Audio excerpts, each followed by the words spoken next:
February 23rd.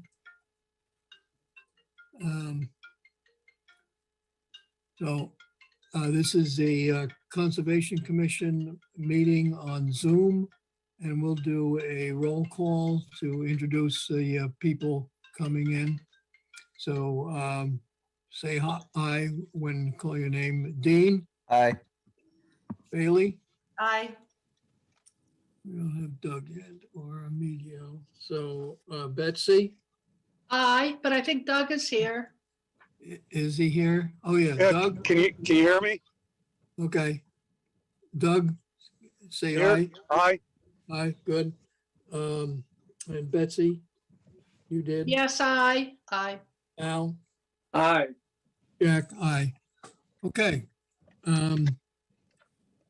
So you want to read into the record for the introduction for our 7 o'clock hearing?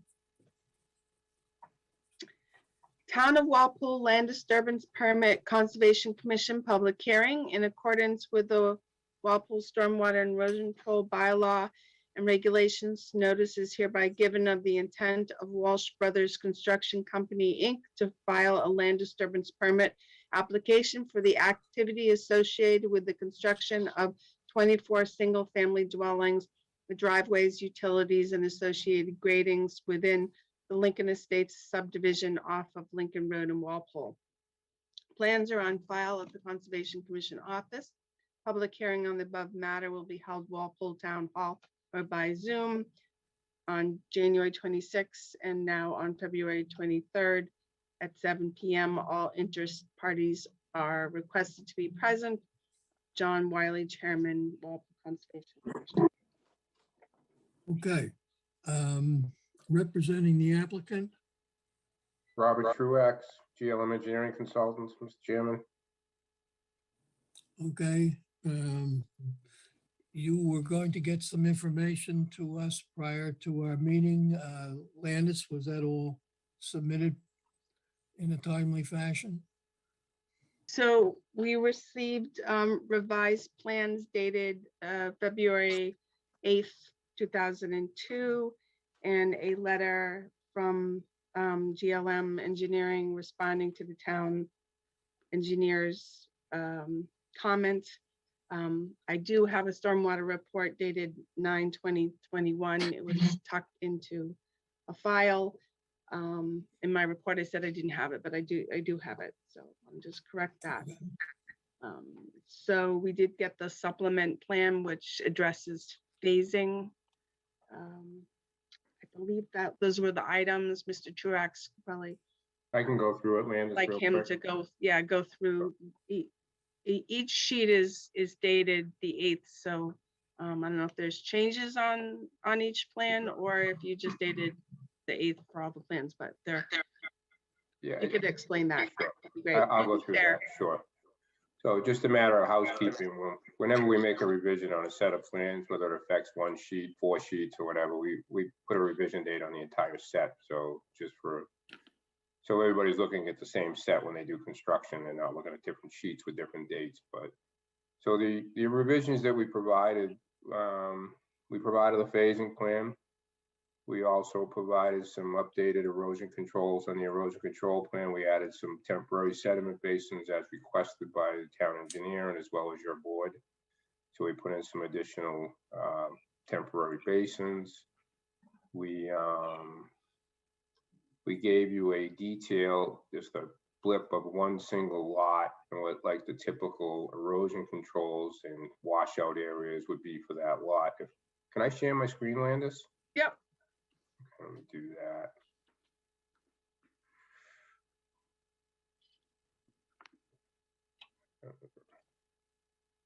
Okay, everyone see that? Am I up? Okay.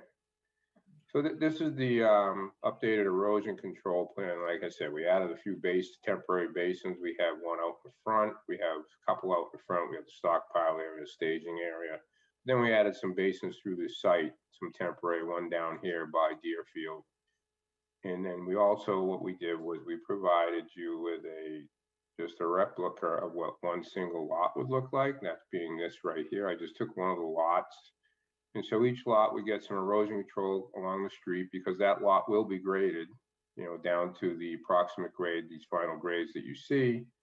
And then when they start building the house, we'll put some erosion along the street. We'll put in a temporary construction entrance pad. We have a typical washout area, which you can see the detail of that to be on the SWIP. And all it is really just a hay bale area with a liner in the bottom so it doesn't leach into the ground and it'll dry out, and they can dispose of it, either bury it. It just becomes cement at that point, of rock, basically. And so we provided that. And then we updated the phasing plan. And let me just go to the phasing. So what we've done on the phasing plan a little bit, John and I had a conversation about how we would keep the work at a minimum from the clearing standpoint. So it's broken into 3 phases, phase 1, 2, and 3. 2 is in the back here, it's off my screen, sorry. So phase 1 is just over 8 acres, phase 2 is around 10, and phase 3 is only 5 acres. And the thought process and what we're going to do is, so we broke the phases that are, the 8.3 and the 10.5 into 2 sub-phases of phase 1A and phase 1B.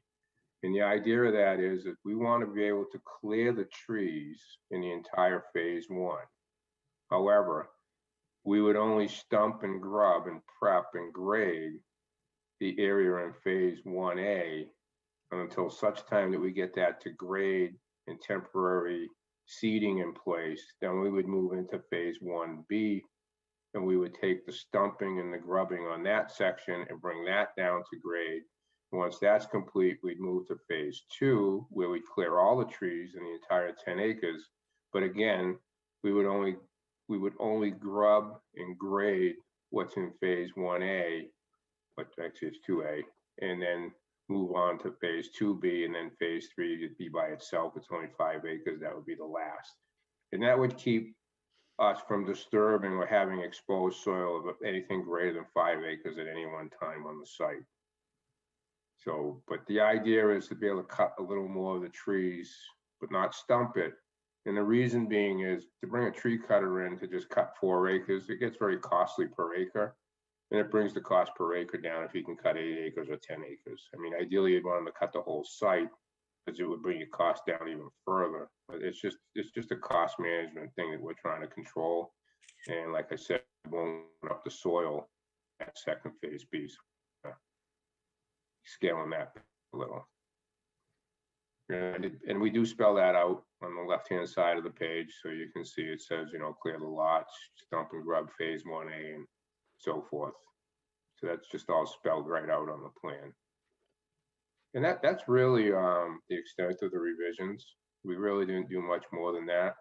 I did respond to the town engineer's comments. I sent you a letter back in writing.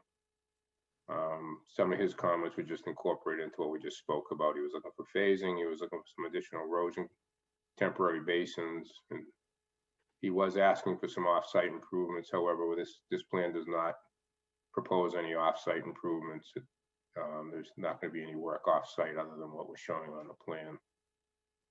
And then I think there was some other things in there. I'd have to go back and look. But that's pretty much an overview of what we made for changes.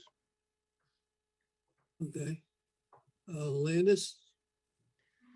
Just, Rob, in your phasing plans, you have tree clearing, stumping, site prep, gravel removal, loam and seed, stump and grub, site prep.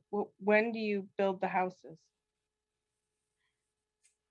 I think the plan is to get the site all prepped all the way down to grade, and then he's going to come back and start building houses. He may start earlier, but we'll put temporary erosion controls in place. We'll loam and seed the lots at the grade, and then they'll come back and dig the foundations. I don't anticipate a house would be put in place until he gets well into phase 2. Phase 1 would be all prepped, and the reason being is there's a lot of work, as there's a lot of site work going on. So there's going to be a lot of people working in the back going through, and we're doing stockpiling. There is a stockpile area in phase 1. There's an area there for staging, for parking the vehicles, the construction equipment, and there'll be a loom pile there. So those first couple lots will be occupied by other things, probably through the entire project or a good portion of the project. But it's not it's probably not gonna be, it's not likely that a house would stop being constructed till they're at least well into phase 2.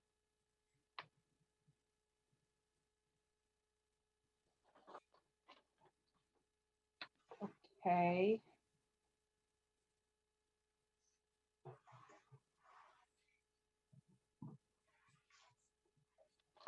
So I'll let the commission kind of talk this out later, but perhaps that should be included in the phasing plan since the permit is for construction for house lots.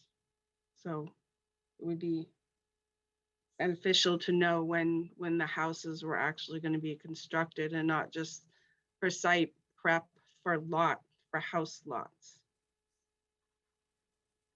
Because the phasing seems like it's just lot prepping for lot prepping. But there's nothing in your phasing regarding when the houses are going to be built. I guess we could have a discussion on that.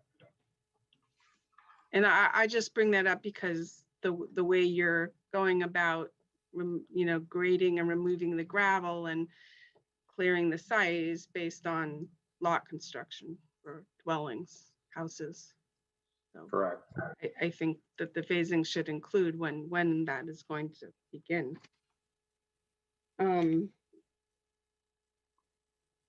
So in my report, I brought up the revised plan. So we got revised plans to 2/8/2022, and Mr. Truax did clarify that every sheet has that revision date, and that we do have the stormwater report for September 20th, 2021.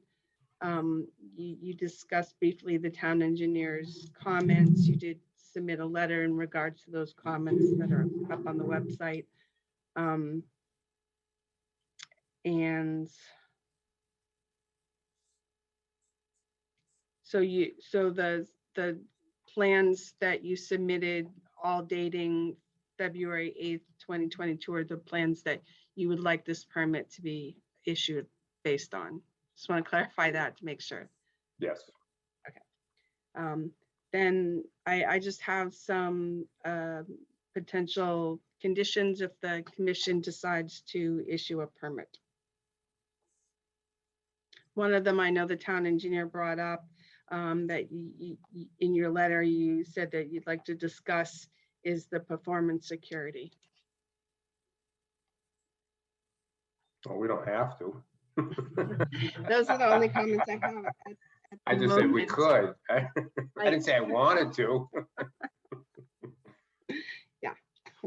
That's your Do response. we This want to get will need to be into, discussed.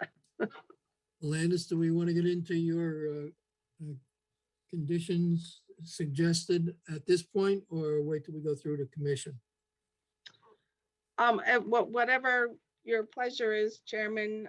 They're pretty basic. I mean, one of the conditions that I felt that a copy of the approved subdivision plan should be received by the Conservation Commission 1 week prior to the pre-construction meeting, and the pre-construction meeting is always a requirement prior to starting work.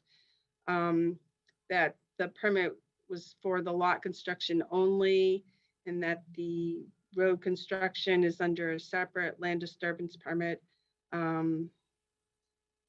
That the development of the roadway and the post-construction stormwater management systems under another permit. I already said that. Also that just because I know you guys did some soil tests, but you're taking out a lot of material, that there just be additional soil tests once the material is taken out and you're close to the grade of where the infiltration basins are going to be located, that another in-field soil test be done for each of the infiltration basins. I put that in the other land disturbance permit, but I'm also recommending it for this one as well, since they are tied together. But the road and the stormwater, the post-construction stormwater basins are approved under a separate land disturbance. Street sweeping is also a requirement. So I think the commission just has to be clear on what they're attaching to this particular land disturbance permit, because the plans have a lot more information on it than just the lot construction.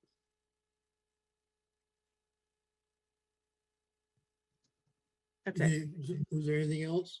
No, Okay. All right. Dean, any questions or comments? Yeah. Can we add? Let me find my screen. Can we add the lot description as a note to a plan? Or put that as a condition? Landis? say that again, Dean? So we said that they don't really talk about the buildings, so the building of the houses in their phasing plan. Can we like add like an asterisk to this plan or a note in our conditions that say, hey, please discuss this in further detail?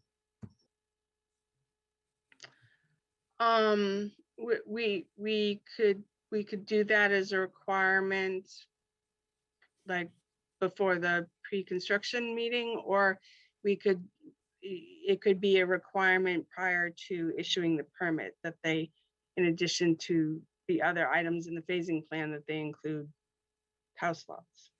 So we mean, Yeah. And then this is not for the road building, right? This is just for lot clearing and stumping and grubbing. Correct. Okay, That's thank you. correct. and construction of houses. That's right. on lots. So you're just looking to have like a timing on when the actual house construction on each lot would start, or not necessarily which lot, but when they actually start constructing some of them? Yeah, Yeah, again, I think it would be, the soonest it would happen is if they're well into phase 2 with the temporary grading on the lots. So, Right, I think what And we the- don't want to happen is for site prep for the lots to occur and then houses not to be built. correct. Well, we would need, That's not what the permit's for. no, I know. No, the houses will get built. It's just, we're gonna prep them first, because we have to take the lots down. Like you're asking for additional soil testing. Every lot's gonna get additional soil testing once these lots are cut down. So we have to do soil testing for septic systems on every lot. So I don't think it's necessary to do soil testing within the basins, especially basin 1 that's out near the street. That's not being disturbed once it's built. It's not even gonna be disturbed during construction. And the second one, when you come in on the right, that's in a low point. I mean, that grade down there is, I mean, we tested in that old gravel pit, that old area. So that's the grade that's there today. And then the leaching galleys that are near Deerfield, again, those were tested, right where they're going. And, we've done test pits in the virgin soil there. And we did test pits in the basin in the back, and we dug down like 25 feet back there. So we've got testing in these basins that go below the bottoms, well below the bottoms. So I don't know that the additional testing after the place is graded, and we're going to build those. And, I mean, I can dig a hole in them when they're building them, I guess, but it doesn't seem necessary to do that, is my feeling. But you already got it in the other permits, so I guess it doesn't matter much anyway. So, but I'm just saying that. But we will be doing testing on every lot. Again, there'll be at least probably, I don't know, 2 or 3 deep holes, couple perk tests. And that's to achieve the Board of Health. So we're gonna dig, 10, 12 foot deep test holes on every single lot once they're graded out. Okay. This whole, Rob, this whole system is going to be septic. Yes, all on-site septic. So then each lot would require a perk test. Correct. Okay. And that's per Board of Health requirement. That's correct. Yep. Okay. Landis, would we need anything additional, or could we tie in our requirements with that? Or do we need to have where the retention basins are going, that be additionally tested if it's not in the same location as perhaps one of the lot tests? It's probably a moot point at this point, Mr. Chairman, because it's in the other permit. I didn't realize it was in the other permit, so it doesn't matter. Okay, It's a moot point. We'll dig test holes. Huh? We've been out there. It's all gravel and sand. I've been out there with the town engineer. We've dug in all the basins, so it's not going to change anything. It's not going to change. Well, We're not taking out the dirt, putting in didn't move or anything. So I mean, I don't care. It's not a big deal. It's already in the first permit. It doesn't matter if it carries into this permit as well. Right, So- the requirement is to do test pits within the locations of the infiltration basins, so. Right. If you're doing tests in areas where there's septic systems, it's not gonna be where the infiltration basin is No. located. And you're saying based on your knowledge, you believe everything is, the soil's all the same, and that may be, but there's still that No. requirement, and it's. No, that's I'd like not to what I'm stick with saying. that. We've done testing where the basins are going right in. them. No, I know you were saying that Okay. too, but the question of the chairman was, can Oh, we right. just go with the test for the septic systems? And that would be no, because that would be where the septic system's Correct. gonna be and not where the infiltration basin is gonna be. I would So, agree with and you. my understanding where the tests for the infiltration basins were done, where they're at a much higher grade than they would be at final grade when you taking out the gravel.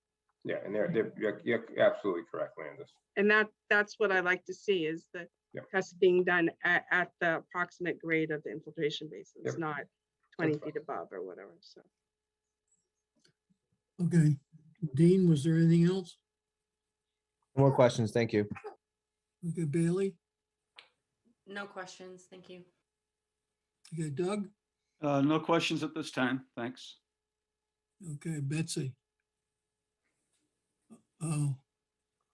We have, Emilio is on now? Okay. Yep. Hi, Emilio. I have no questions at this time. Okay, Betsy? Come on, Betsy. You're muted. Oh, Mhm. sorry. Oh, gosh. Now here I am. Okay, You'd think I would know how to use Zoom by now. Okay, I have 4 comments or questions.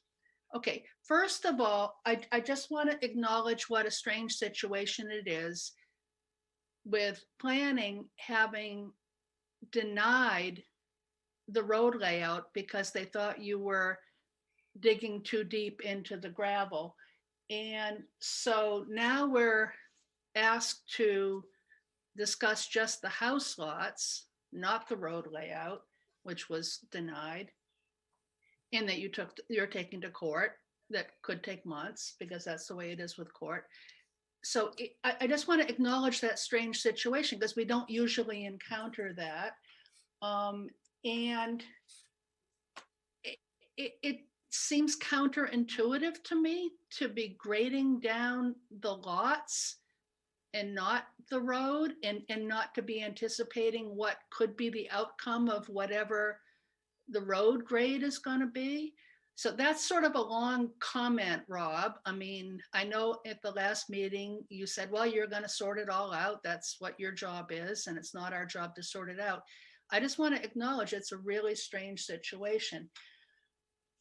Second thing is, I do agree with the town engineer. It's very unusual for the town engineer to suggest that we have a bond or a surety on this. And he did suggest it. And I think it's because he's concerned too, that if it's just a lot of gravel being taken out and no end result with houses, that could be a concern.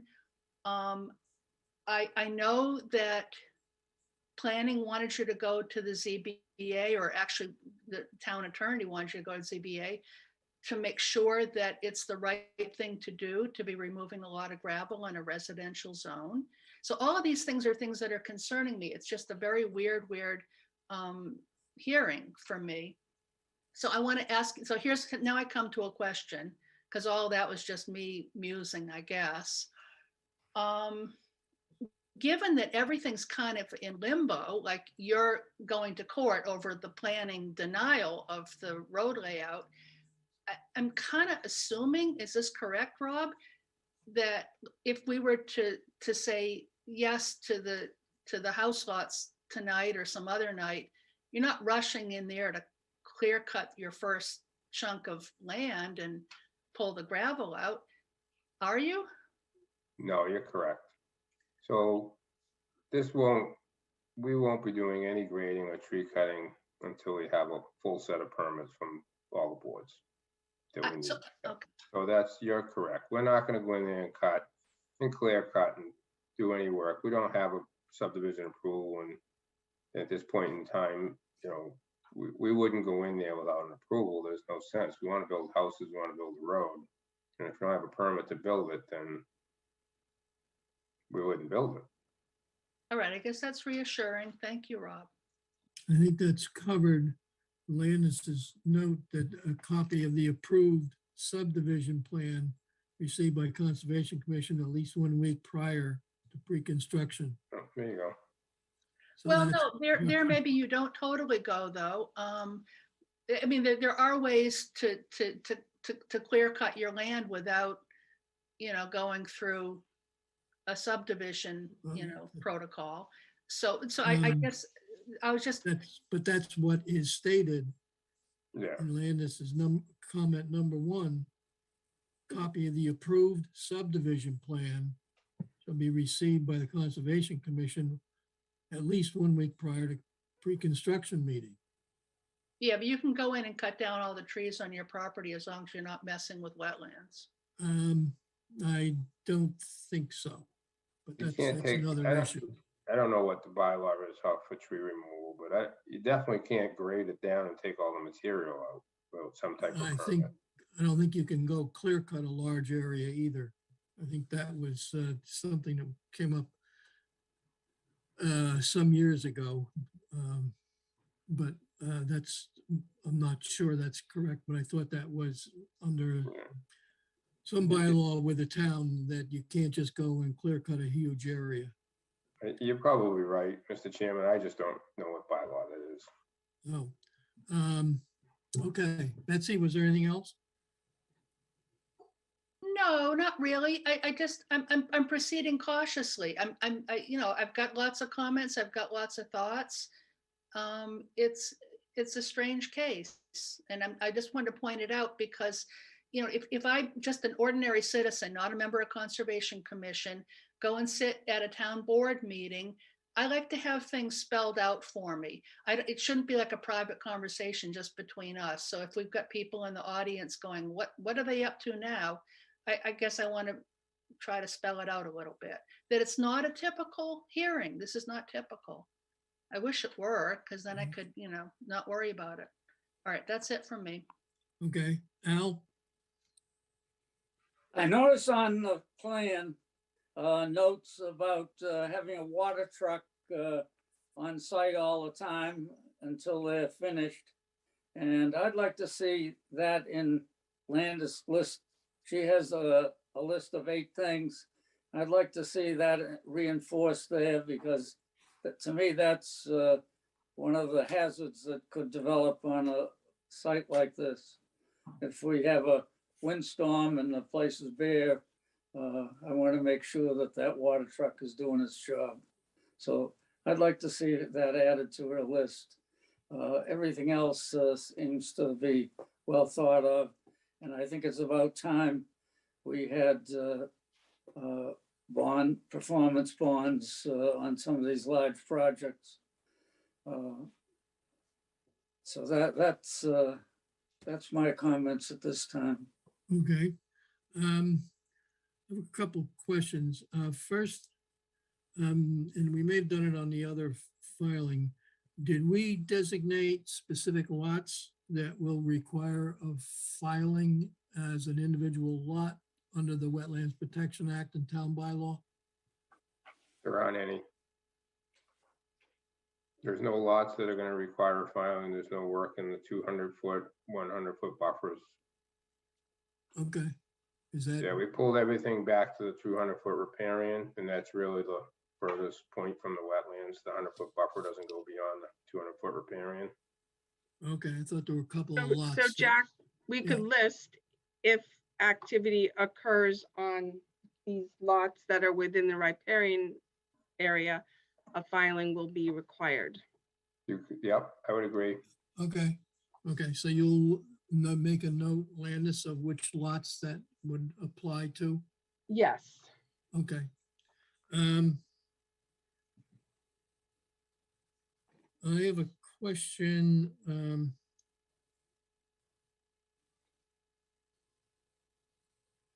You have one of your comments, number 6, the post-construction stormwater basins and roadway construction is not permitted under this land disturbance permit.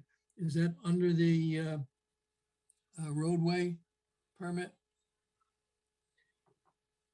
Right, so the last land disturbance permit covered the road construction and the post-construction basins. I say Mhm. post-construction basins because they will need during construction temporary basins for the lot construction. Okay. Now, just a correction or a suggested rewording of number 7. You have street sweeping shall occur at least once a week or as necessary.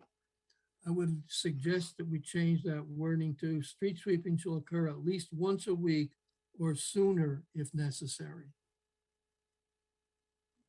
Okay, Okay? Yep. Now, with respect to the bond, did you want to have some discussion on that, Rob? Well, what's the commission's feeling on the bond? It's recommended from the town engineer that we require a security of $9,000 per acre. So $9,000 per acre. So our feeling is that no one time will there be more than 5 acres of exposed soil. So could we do a tripartite bond for, say, 5 acres? And that bond would carry through the project through each phase, and it'd be a $45,000 bond. Would the commission be comfortable with that?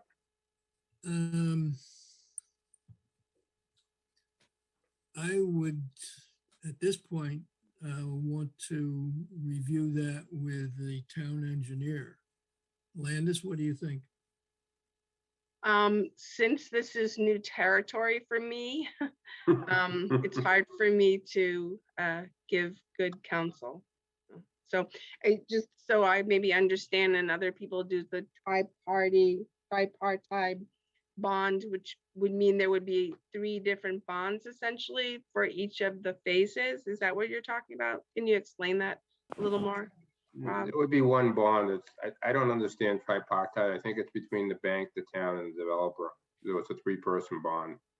Yes, okay. I have heard tripartite bond. Yeah, that's all that means. Agreements. But as far as the, we're just coming up with an amount. So at no one time will 5 acres be disturbed. Okay, No. So there'll be no more than 5 acres. So the bank guarantees it. It's a 5-acre max. So we don't feel that there's ever going to be more than 5 acres open. So we would bond it, and then the bond stays until the whole site's complete. so you want a bond for just five acres? Because we would So never expose more than 45. 5 acres. Got it, correct. yeah. Okay, I have a comment though. Yeah, I don't think that's Rob, what the just- town, I don't think that's what the town engineer is getting at.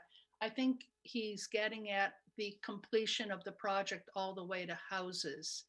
And so I mean, I guess, since we're not used to doing this, and Landis will go and consult with the town engineer to see what he actually had in mind, but my reading of the way he was phrasing it is that it's not just that the land gets stabilized, it's that it goes all the way to what it's supposed to go to, or what you say you're going to. So the bond, that's what we're saying though, that the bond would remain in effect until the project's complete. Well, project complete means houses in the road. Houses, right, complete. Houses and roads are complete. Right. No I more think what Mr. disturbance is Truax taking is place. saying is rather than 9,000, how many acres is the whole entire site? Well, technically, if we're gonna bond it under this permit, we're already disturbing a good portion of the site under the last permit. Right, So it'd only be the difference between the two. the house construction, which would be just a, Well, each house construction is less, it's probably 20 to 25,000 square feet of lot construction at the most. It's about, it's a small amount if you do a lot. So if, let's just I'm say just to trying a to figure out, if right, there's what's 4 the houses difference being between the built, then 45? it's, All right, I think what we need to do is get some input from the town engineer, since he's the one who suggested this. With regard to your comment, Rob, of doing no more than 5 acres at a time, but you just told us you were going to do a split phase 1 and 2 and 2 into 2 separate parts. Right. So you're really doing more than, as far as clearing and tree removal, you're doing probably say 10 acres. If we're never disturbing the soil for more than 5 acres at a I time. understand that, but you have that. So that's something I think we need to discuss with the town engineer. So I guess, Jack, what I was trying to get to is given that he's saying 5 acres, what is the total total acreage of disturbance for the lots? Do you know? I don't know that number. I have to get that for you. based on this site, I would say it's nearly almost the whole site is going to be disturbed to some extent, one way or another.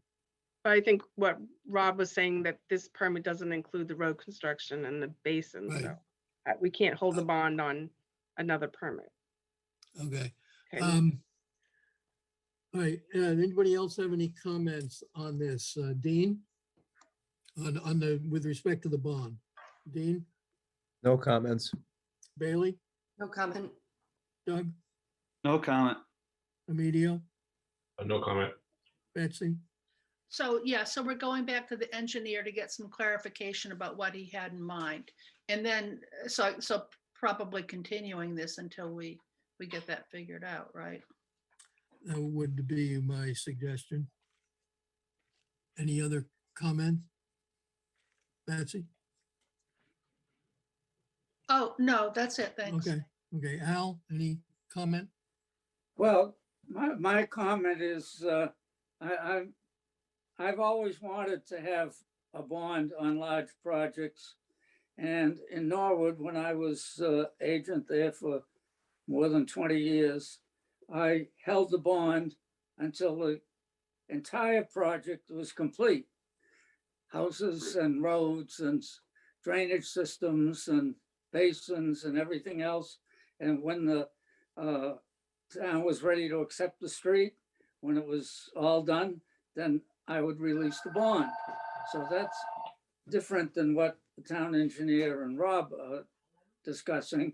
So I just think that we need to do something there, because one of these days it's going to come back and haunt us. So I'm all for doing something, and let's do it right. Get a town council opinion and another conversation with the town engineer. Okay, all right. Time-wise, Rob, I think, I don't think there's any other technical issues, but I do think you would like to see us have some additional consideration regarding this bond Sure. along the lines that you're suggesting. Yep, no, you can talk with Carl, and maybe Landis, you might want to just touch base with either town council or what's his name in your office there? I'm drawing a blank, the planner. Yeah, about the tripartite, so you understand it. How that Right, works. no, now that you say it, I mean, I know the tri-party Okay. agreement, they have one for the Toll Brothers up there in East Walpole. And there's been a couple that. Okay. there's tri-party agreement. Yeah, so why don't, Mr. Chairman, we'll continue this. You can have a call, Landis can speak with Kyle, you can speak with Kyle, and Okay, then we'll. and I think this would be better to get Yeah, some well- additional input on this, understanding your situation and the difference in cost for this. So I think it'd be Sure. worth continuing this and get before we come up with a final decision on this. So, Okay. Want to just go out for your next meeting then? Well, Our next we meeting- might have some other questions Oh, go ahead, sure. from the audience. Yeah, we'll open this to the audience. If you have any questions or comments, please identify yourself for the record. So And let- Eden, you can unmute yourself. You have a question? Thank you, Landis. I just had some questions. And I know the town engineer had also asked that you provide the gravel removal operation plan. And so I had some questions on that. And is this the place for that? I mean, I should ask the commissioner, is this the right place to be asking those questions about the gravel removal operation plan? And then I also had some questions regarding the revised plans that he also submitted. What is your, do you have a specific question about gravel removal? I do. So on the gravel removal plan, it says that he's proposing to move 410,000 cubic yards, but is it not, is this one 600,000 cubic yards, which would be the lots and the roads? So would this be the full removal, or should that be updated to reflect the correct amount of gravel removal for just, I don't know how that would work. So my understanding is it's a full 600,000 cubic yards in total for site, for roads, and for lot construction. Rob, do you have, we broke it into two separate things. One was for the road, which was the 400 and something thousand, and then the remainder would be for the lots. So what should be reflected on the gravel removal operation plan? It's separated. It's two separate permits. So the 400 and something thousand is correct for that, for the initial permit. So the gravel removal operation that came with this one that was uploaded to the website is that one for 110. So are they different gravel removal operation plans?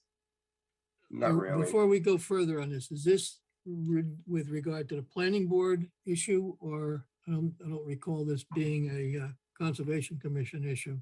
It was relevant to what the engineer's recommendations was to have them include with their plans to submit the gravel removal operation.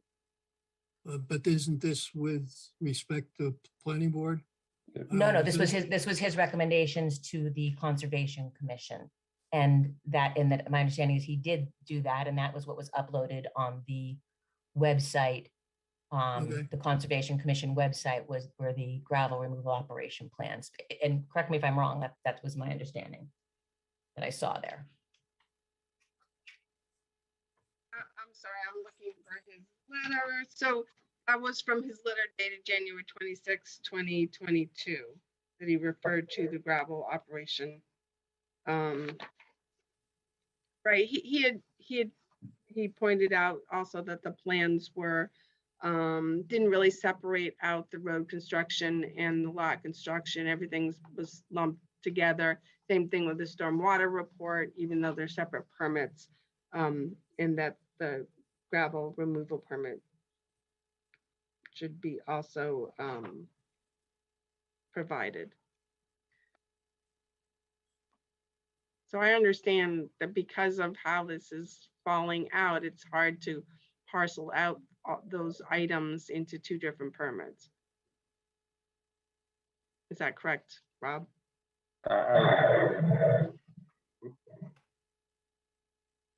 Yeah.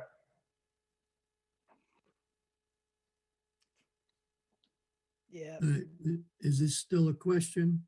Well, it is. I just want to make sure I'm looking at the right gravel removal operation plan to ask my questions. And also that you folks are looking at the correct gravel removal operation plan. Yes, I would say that's the one. Why don't we ask the question and go from there? So I'm just asking how much is the gravel removal being done in this stage? It's the one that's being submitted is 410,000 cubic yards. So whatever, I just want to make sure I'm looking at the right one and that it notes the right amount. On number 4 of that one, it talks about that there'll be a maximum of 40 truckloads of material per day. No gravel removal operations allowed on holidays or weekends. Are these semi trucks, like 18-wheelers, or what are these? They would be 18-wheelers, tractor trailers. And are these your trucks, like the Walsh Brothers trucks, or whose trucks No. are they? They're privately owned vehicles. Like from LaRusso or from It could be any privately owned company. And then on number 7, it says vehicles used to haul off gravel off-site will not be allowed to be stored overnight on site. So I was curious what is going to be stored on site. Construction equipment, backhoes, water truck, you know, things like that.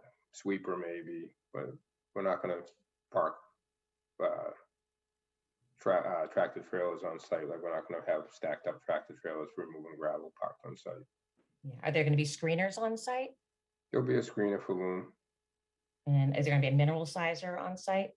A what? A mineral size, like a sizer? No, I don't know. I'm not sure. You're talking about like a size Like a of. classifier, just basically something, you know, when you're No, sorting. we're not processing anything on site other than screening loom for the site.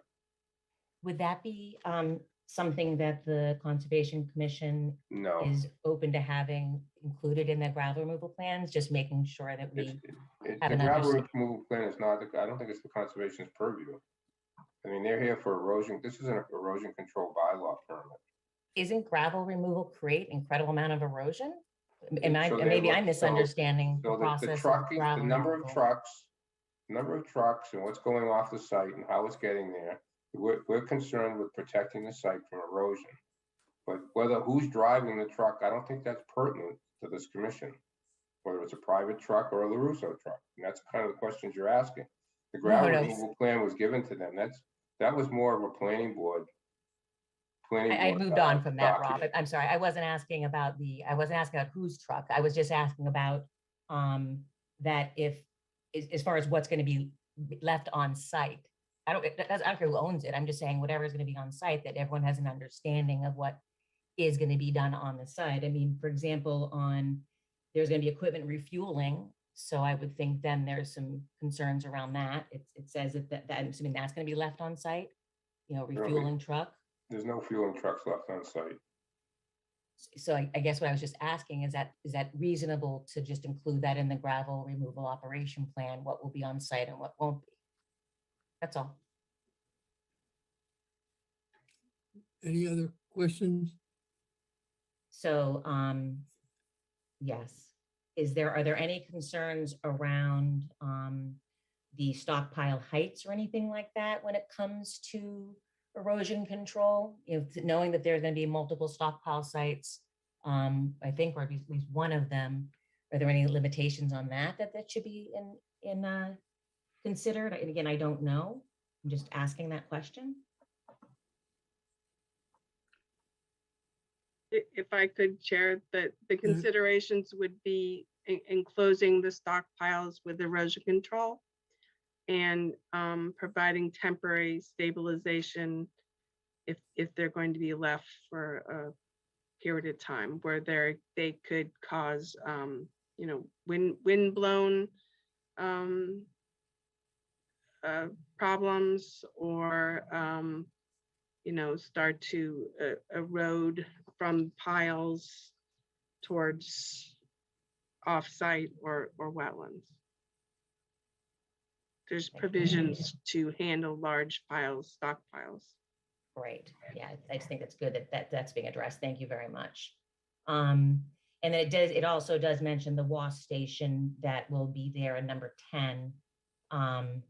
And I'm assuming there'll be some type of, is that something that is addressed here on how the wash station will be managed as far as stormwater runoff and things like that? Is that something for this area in the gravel removal operation, or is that something that the stormwater, the plan needs to take into account? How the wash station would be utilized, the dewatering stations? Go ahead, Landis.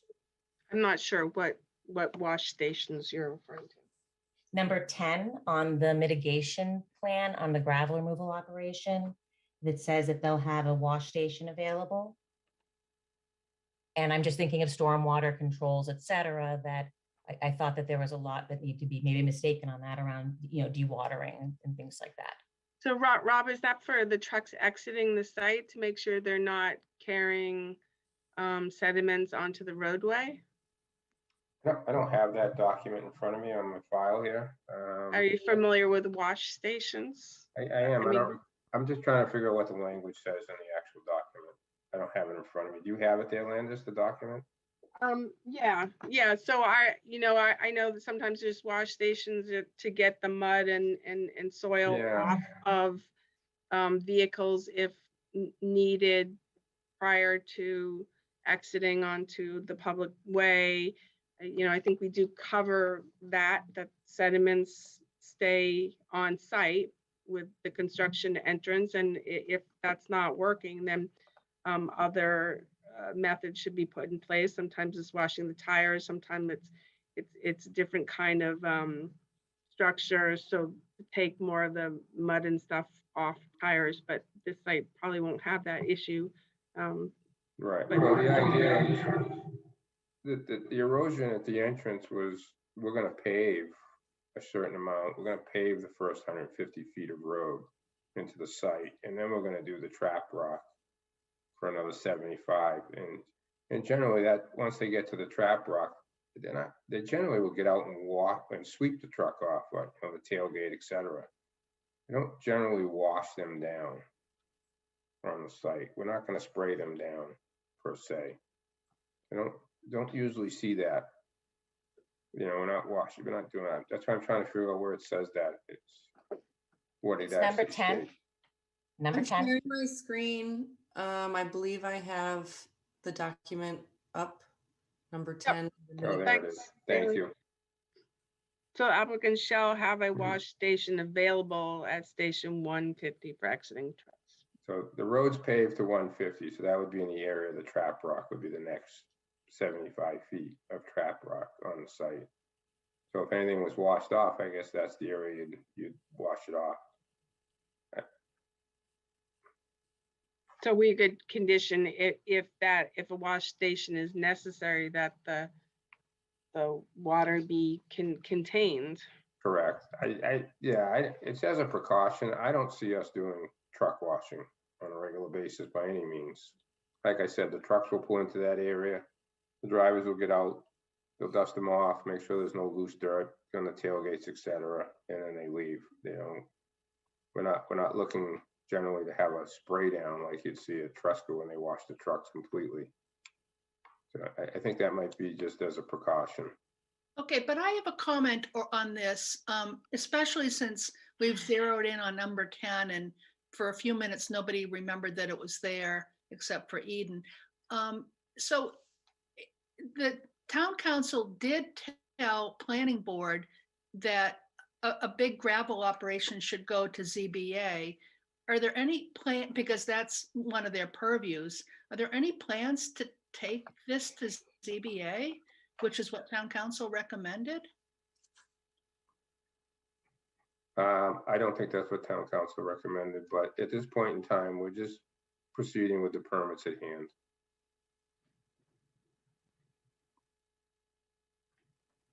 Okay, let's proceed on. Was there any other comments? It was like, I was also going to ask about number 11. I guess all I'm just asking for, and for all of us, is just to make sure it's, I'm hearing his words. I don't always see it reflected in the plans or in the written document. And that's what I think we end up holding them to. So my on number 11, it says no on-site processing via crushing will be allowed, which is great. Thank you so much, because that would be incredibly loud. Since you've already said there won't be any other processing of material, can we be clear on that? There'll be no, blasting, screening for loom only, and no sizing. Can we just make sure that it's really clear what to spell all of that out? Because if you just say crushing, there's a lot more associated with gravel removal. So, I mean, I think if you're saying there's no on-site processing, let's just outline that there's be no, and all those types of on-site processing for a gravel removal operation. And that also is beneficial for you too, Rob, because that will then demonstrate if what you're trying to say is it's not a gravel removal operation, then that helps support that. So can we add those things in that are other types of sand and gravel processing things, such as blasting, screening, with the exception of your top loom, if that's what you're saying is necessary, sizing, milling machines, if there won't be milling machines there and things like that. That would be, I think, helpful for all parties and helpful for you too, Rob. So I think I don't think this process, it's up to the board, obviously, what you feel is necessary from an erosion control standpoint about the processing, et cetera. I think we were pretty specific that we're not intending to do any processing on site, other than what we need for construction on the site, like I said, screening of loom, things like that. We're not looking to make, size different materials and ship them out. We're not looking to do that at all. I don't know how much detail we need to put into that. If that's something the commission feels is necessary to put in to control erosion, then maybe that's something you need to think about. But we're not here for a gravel removal review. We're here for a land disturbance permit. And I just feel like we're getting into areas now that aren't part of this permit. All right, but I have a comment, Rob, because you said that you didn't think that anyone had asked for it to go to ZBA. I'm reading aloud from the minutes from planning board. It says, it has been the opinion of this board, planning board, that this project should go to ZBA for a special permit. I think the implication was for a gravel. And town council has basically agreed with that. So that they were under the impression that there was something that had been triggered with this project. That's fine. If there's a ZBA requirement that we have to adhere to, then that's what will happen. But at this point in time, we're here for this permit and we're going forward with the permits that we have at hand. I think we're getting off Okay. the And path. I think we need to move on unless there are any other specific I did have some questions then around the erosion to control. this commission. And so on page 17 of the revised plans, I just had a couple of questions on the erosion control barriers that are on the plan. It looks like some of those erosion control barriers go into parcel A. And my understanding, and this is, I don't know this at all, parcel A, I believe, is going to be a roadway for going in and out of the gun club. I could be mistaken on that. But I think that was going to be actually a traveled pathway.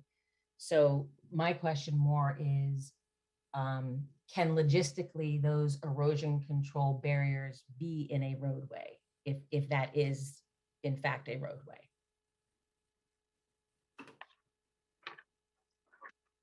And I can ask you a few others that I had as well, but I figured I'd start one by one.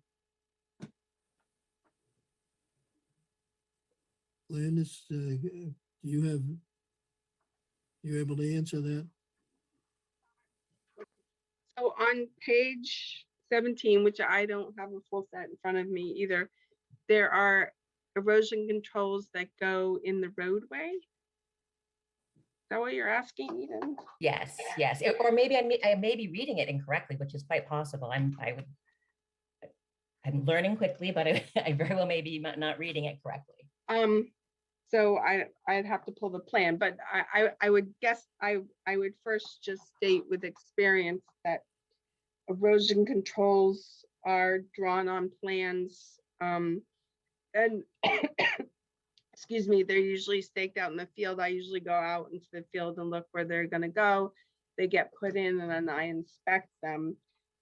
There is some minor changes because sometimes when you get out to the site, it doesn't make sense where you put it on the plan. So that's sort of a practical thing. I mean, it's a fair amount of the erosion control barrier on that side of the lot that looks to be in that roadway. And again, I could be not reading the plans correctly. So I'll clarify that, Mr. Chairman. Let's put this to rest. The erosion control is right along the edge of the gravel road that's in parcel A. There is erosion control in parcel A. Parcel A is part of this property. It's owned by these same people. That's all I'm going to say about parcel A. Where is parcel A on? Parcel A runs up the right-hand side. It's about a 15, 20-foot wide strip. Okay. And there are erosion controls in there. The erosion controls go right down to the edge of the gravel road.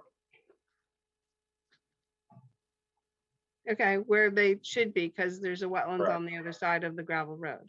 Well, there's some areas we own both sides of the gravel road. but that's where the erosion control is. Okay, does that answer your question? I just don't know how that would work. I mean, when that is, I guess, what happens with the access to the gun club is That's I- not, that the access to the gun club is not a question tonight. We're not going to discuss that. so where, if you're approving, preferably you, if you have plans in front of you that you're looking at, and it looks like it's conflicting with a roadway, It's how, not conflicting with anything. Or- It's all- or- all the work shown on these plans is shown on the property that's owned by the applicants. And, Well, and again, I guess I under- would say that the erosion control gets staked out, the erosion control gets put in, I inspect it for protection of the wetlands, and they move forward. yeah, and that was the other question. It looks like all of the 100-foot barrier of the wetlands looks like it's not on this. And I know he, which is great that you're saying you've moved all the work, so that's with outside of that 200-foot riparian boundary, as well as that the 100-foot boundary of wetlands. Am I not seeing it on the plans? Am I not reading them correctly? Just to, just to see how that, to show that, basically. You show it on the plans, correct? Where is that on the plans? The 100-foot? It's in different areas. It's shown as a 100-foot buffer. Can you It's point not it on out this to us, one. please, Rob? That would be helpful. Thank you. Say that again, I'm sorry. Can you point it out to us, please, on this plan? That would be helpful. Thank you. So this is the 200-foot riparian. This is a 100-foot wetland buffer. It's down How here. about along the gravel roadway? So yeah, that's not a non-jurisdictional wetland. It's isolated. Well, it is jurisdictional. This isn't a 40B that, so if you're working within 100 feet of that wetlands by the gravel road, you have to file with the Conservation Commission.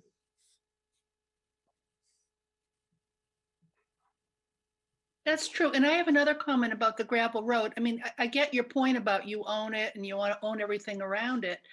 But that's not usually one of our criteria for where you put erosion control barriers. I can't remember ever hearing that argument. If to put erosion control barriers in such a way as they block a road. There's no, let's just get it straight. The erosion control barriers are not blocking any road. They're along the side of an existing gravel road that's on this property. We're not blocking any roads or any gravel roads. I don't know why we're even discussing that. It's not the way the plan's drawn. She's not reading the plan correctly, if that's what she's seeing. I'm sorry. So someone who is reading the plans and knows what they're looking at, please, then correct that, then obviously correct me if it does not look as if it's within that area. However, at this point, we can move on from it. I just wanted to make sure it was addressed and we could talk about it. And then, I'm going to go back to basin number 3. I'm really, and I'm asking the Conservation Commission to help me understand this. If you go to basin number 3 and you look at the outline, the perimeter of where basin 3 is, I'm having trouble understanding how that is not within that 200-foot riparian boundary. So again, maybe I'm just not reading the plans correctly. So if you look at, my understanding is that squiggly line right there where you have, yes, that is the 200-foot riparian boundary from the Stock River. The dotted line to the left of that goes straight is part of basin 3. To the left, yes, that is part of That's basin just an 3. easement line. That's not part of, that's not construction. That's just an easement. That's just like a lot line. So, but there's still maintenance and work being done within Yes. that. I mean, if they have to All have the work access and in- maintenance is being done within the basin, the grading is inside. This is the limit of work right here. That's it. So then, is there a That's the reason why erosion you can't control just? bed. That's the is limit there- of work. So That then dash why? line has no bearing on the limit of work. So, but on other pages, if you look at when you show what basin number 3 consists of, it has does not show it it shows exactly what we're seeing. So I don't know why you would have basin number 3 being that size if it's not required to be that size.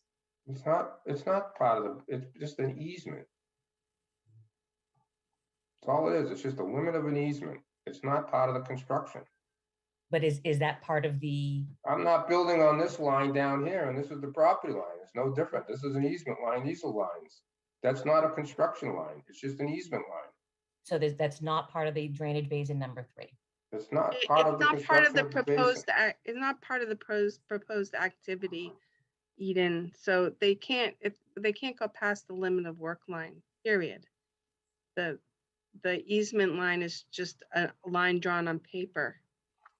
They cannot clear, grub, grade, anything beyond that limit of work line.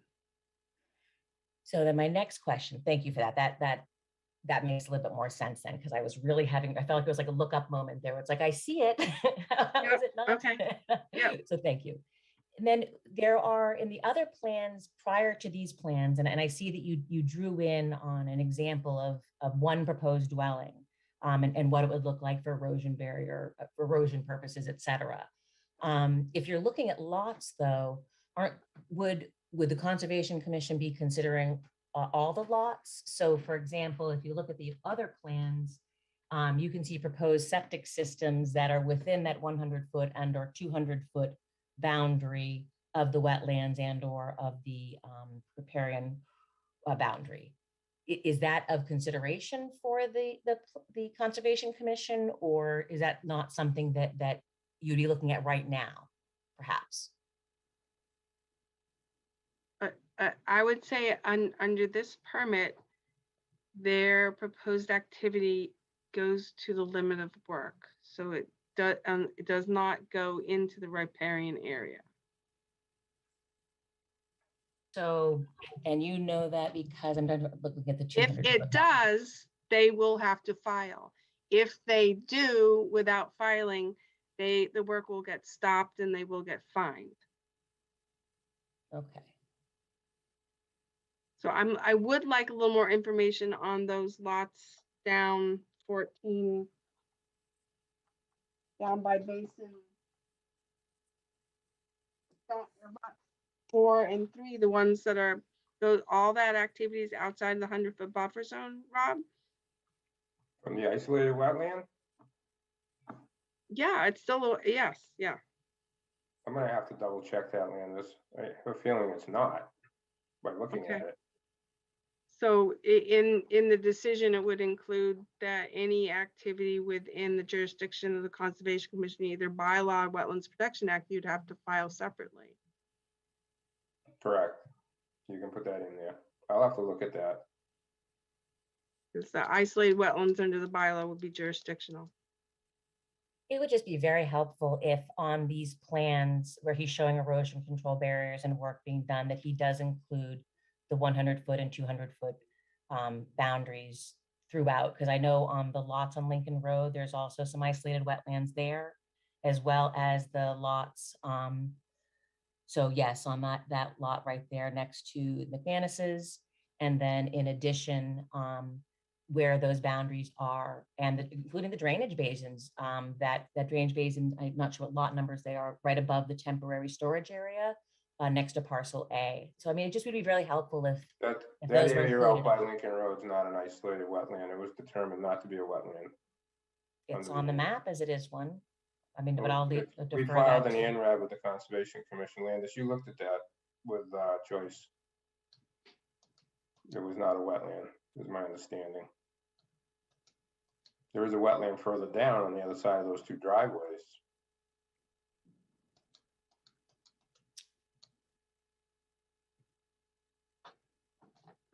I know when I looked at the map, it showed on there as it, but I obviously I would defer to Landis on any of that. Right, so they did so again, we're overtopping two different state, a bylaw and a state regulation. So this is the land disturbance permits under the stormwater erosion control bylaw.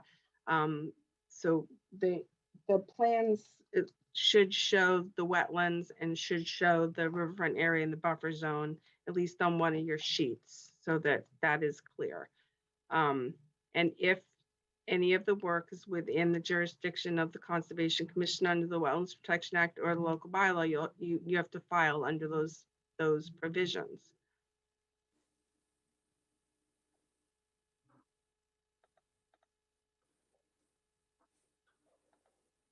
Any other questions?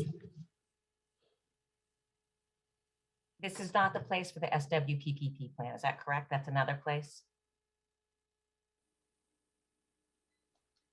So the stormwater pollution prevention plan is another state requirement for them to comply with. We do ask for draft copies and final copies of those documents. But that's not under your purview. You just look at the copies and that's not what this land is, that's not what this hearing is about right now. Correct? Well, it's Am I- different regulations. It is about it in that it's on stormwater management and sedimentation and erosion control. Okay. Maybe I'll But they're wait for the, two I'll different wait for the, documents. I'll wait for the next meeting on that one.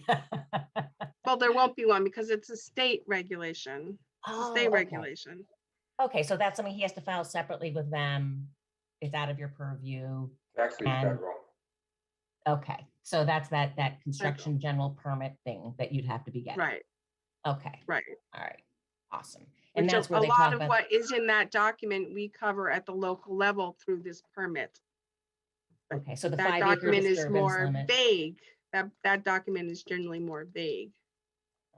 So the 5 acre disturbance limit, all of that is covered here or there. They have included that in their phasing plan. They're saying they're proposing, I know if you look at what they're proposing, I know what his words said, but his plan doesn't say it's 5 acres. The plan actually says it's 16 acres or whatever he told us first. It's not in writing that it's 5 acres at a time and then shoring it up. That's all.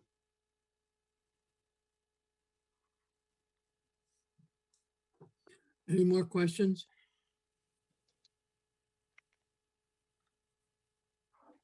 Okay. Anyone else have any questions or comments? Please identify yourself for the record.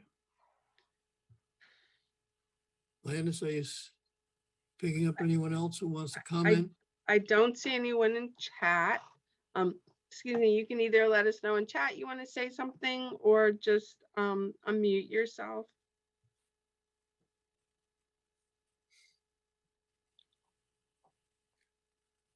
Okay, hearing none, we'll continue this until, what do we got next meeting? Where the hell is it? We have a 7 o'clock hearing on March 9th. So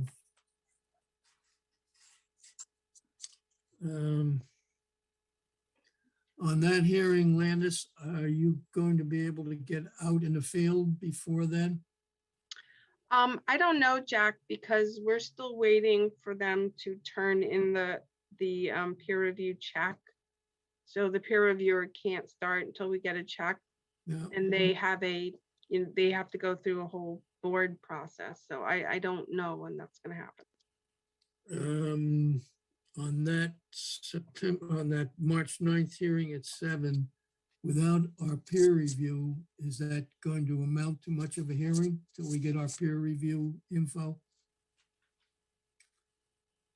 I Really would not much. imagine, but I don't want to really try Really and not guess much. about another hearing. Okay, I mean, there's really not that much going on until we get the peer review.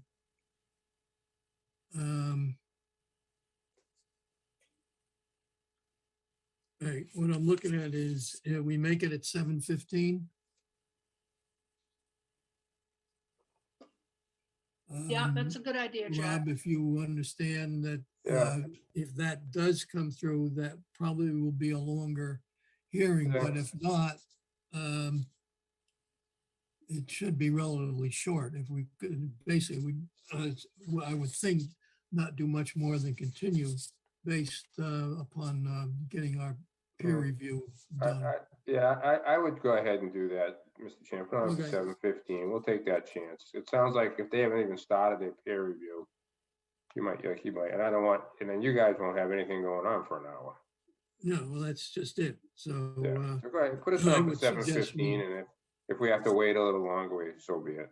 okay, just so you're aware of it. that's all. Yeah, no, that's fine. I think that's a Okay, good so idea. let's, Jack, can we yes. just be clear of what we're waiting from the applicant for? So one of the items was to discuss with the town engineer regarding the bond issue. Correct. And and if you could just let me know which of these plans has the buffer zones on it, Okay. I'll because highlight it. you should have the resources and the buffer zones on the plans, so that's clear. Just as Okay. even existing conditions plan should have that. Yeah. One sheet should. Okay. All right. Was there so, anything else? Just so we're all on the same page. I think so. I think that the main issue is that there's the bond, and then that you note on which lots there may have to be a filing. Right. Okay, so someone want to make a motion to continue this until March Oh, before you do that, one more 9th question. at 7:15 PM. Oh, are we gonna speak with the town engineer, or you're gonna speak with the town engineer, Landis, No, or we all yeah. gonna speak with him? Let me talk to the town engineer, and then if we need to have a sit down to discuss it more in detail, we'll arrange that. But Okay, let me alright. talk to him first. all right, just wanna make sure you weren't waiting for me to reach out to him. No, no. Okay, No, if we want any info from you, we'll get in touch. okay, no, that's fine, all right. I Okay? just wanna be sure. I didn't wanna have you waiting on me. Okay, did someone want to make that a motion? So moved. Oh, then I'll second it. Okay, all in favor, Dean, Aye. Bailey, Aye. Doug, Aye. Emilio, Aye. Betsy, Aye. Al, Aye. Jack, aye. Okay, so we're, Okay. Thank you very much, everyone. Have a good night. okay, thank you. Thanks, Rob.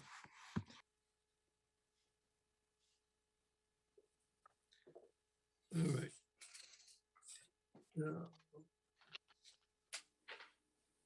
We have a notice of intent from the trustees of reservation. Our next hearing. Yep.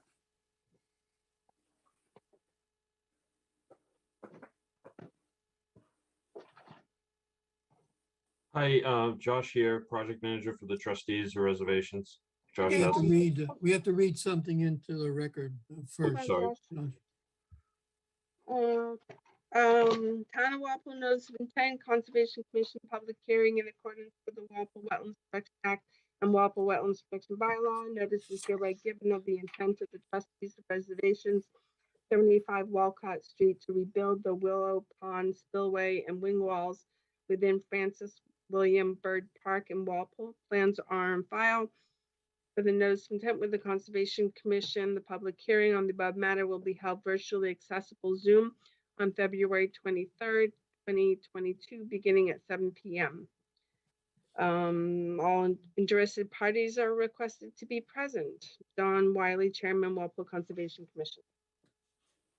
Okay, representing the applicant. Josh Hassenfuss, project manager for the trustees.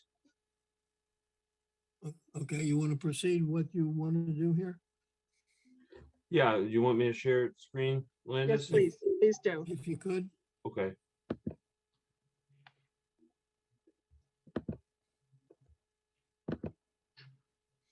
Okay, can you see that? Yep. Okay, so this is the small pond closest to the Union Congregational Church off of Rhodes Avenue. So kind of in that lower corner, lower center of the frame that I'm pointing at, there's the small spillway that controls the elevation of Willow Pond. And you know, it's somewhat of a dam, little small impoundment, about 3 feet tall. And this spillway has really deteriorated significantly in the past couple of years. Particularly the wing walls have deteriorated. The spillway itself is in fair condition, but the wing walls and the old low-level operator valve box here in this corner is really bad. So we think this is, pretty significant safety hazard, and given the use of the park, we really need to replace this in short order this coming year. We've definitely seen kind of rapid degradation here, and we find this as an opportunity to do it. So we've had an engineer help us with this. We have a permit plan that was prepared. So we intend to replace this in kind. We're committed to the restoration of Bird Park and keeping the design details as close to original as we can. So the plan is to remove and replace this virtually how it is now. We're not planning to do any dredging or anything on the pond, just take enough sediment out from behind the, or I guess in front of the spillway to do this construction. I think total volume would be, 10 to 20 yards total. But we are proposing to replace this valve box for the potential of a, dredging project in the future. I think most are pretty aware that there's an obvious need on this pond to do that, but not part of this project. So this is, just to orientate you, this is the concrete bridge that's nearest the church. This is the pond, and this is the spillway and wing walls. The pond and associated BVW have been flagged this summer, and we did survey those flags, and they're shown on the plan. But the plan is to dewater the pond, during midsummer. The flows are very, very low historically midsummer in this pond. So we do have a pretty well thought out dewatering plan with multiple pumps, a sandbag dam, and pumping around to a dewatering containment area with the the hay bales and splash pad, and sediment collection here after the project's done. So I think during midsummer, once we pump it down, the flows will be pretty low, that we won't have to do a ton of pumping, and should be able to manage the water pretty well. The town engineer, we did get some feedback today that he would like to see some more detail on the concrete construction, so we'll work on that. So when we get continued today, but we will we'll provide some more detail on the wing wall and spillway that wasn't included here. We also are proposing some temp construction fence, obviously to keep people away. And the site access for this will be through the shared parking lot at the Union Congregational Church.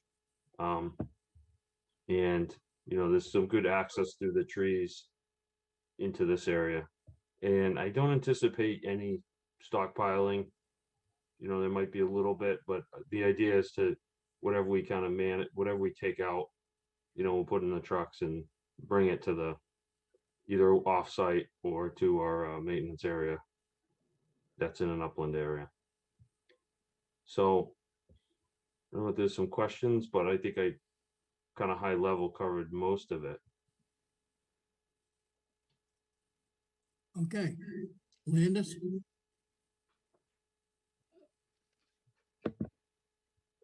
Yeah, so first of all, we don't have a DEP number yet, so we can't close the hearing. I just looked up on the website, it isn't not there yet. So, and just looking at your plan, and you might have told me this before, but how are you, is it sandbags that are blocking off the pond? Yeah. Okay.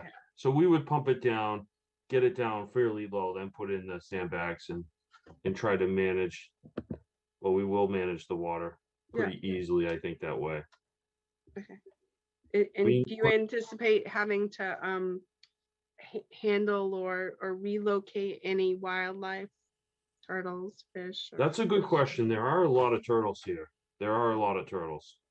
I don't think so, because as I said, I mean, we can be careful when we excavate behind this spillway, but Yeah, we're really trying not to get into the sediment too much here. Right. We're trying to just get this done and then, kind of move on. So minimal disturbance. Yeah, I would just have a look out if there's someone that needs a quick move. Yeah, we can definitely do that. Yeah. So again, yeah, I agree. There needs to be a little more detail about the sleuthway. So you're gonna go in there and you're gonna break up the sleuthway and in old wing walls, or first the sleuthway and then the wing walls, or is there a phasing? Yeah, I think, that's what we would do is, take the spillway out with hammer. I mean, it'd be hydraulically hammered, Mhm. and leave the wing walls in place to kind of help manage that material out, and then break out the wing wall. And everything's gonna be scooped out and put into a truck. Yeah, yep. Yeah, I don't really see any need to stockpile here. I mean, this is all pretty small volumes, so. And I went into some pretty detailed stuff on the narrative about using, non-petroleum based form oil and that kind of stuff. I didn't go through it here word for word, but I think there's a lot of stuff in there, from past projects. So Yeah, everything was pretty detailed, and so then you'll form and pour the concrete in place. yeah. I mean, just as a matter, full disclosure, we're pointing here and kind of here, there's going to be a little bit of disturbance to the wetland vegetation. I would propose that we just, use a small amount of New England wetland plants seed mix to kind of restore that. But I think it's, the magnitude of, 10 square feet or less, maybe,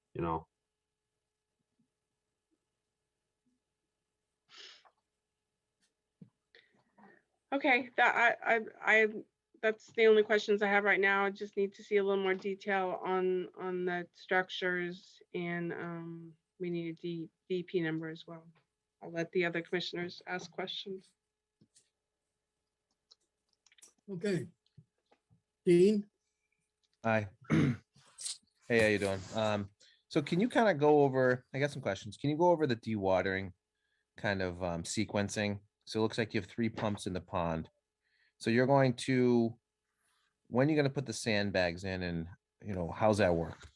Okay, so I think what we would do is we would put the 3 pumps here are shown for reference. It's definitely a minimum of 2 pumps. So what we would do is we pump down, we put a pump in, we pump as much water out as we could, and then put the sandbags in. And then we essentially have 2 areas to pump from, and that's when we'd use the second pump. And the idea is that we would manage the water with 2 pumps. Okay.